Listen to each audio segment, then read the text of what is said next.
میری دعا تیرے حضور بہور کی مانند ہو، اور میرا ہاتھ اٹھانا شام کی قربانی کی مانند۔ شام کی دعا زبور 141۔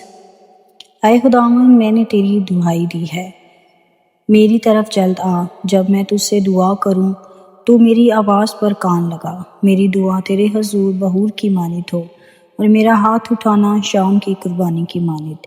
اے خداوند، میرے منہ پر پہرا بٹھا، میرے لبوں کے دروازے کی نگہبانی کر۔ میرے دل کو کسی بری بات کی طرف مائل نہ ہونے دے کہ بدکاروں کے ساتھ مل کر شرارت کے کاموں میں مصروف ہو جاؤں، اور مجھے ان کے نفیس کھانے سے باز رکھ۔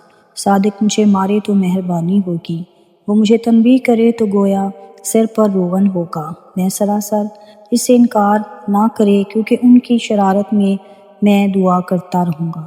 ان کے حاکم چٹان کے کناروں پر سے گرا دیے گئے ہیں، اور وہ میری باتیں سنیں گے، کیونکہ یہ شیریں ہیں۔ جیسے کوئی ہل چلا کر زمین کو توڑتا ہے، ویسے ہی ہماری ہڈیاں پاتال کے منہ پر بکھری پڑی ہیں۔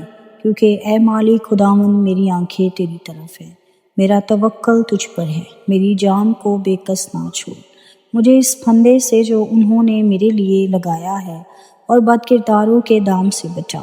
شریر آپ اپنے جال میں پھنسے، اور میں سلامت بچ نکلوں۔ آمین۔ پاک کلام کے پڑھے اور سنے جانے پر خدا کی برکت ہو، خدا کا شکر ہو۔ God bless you.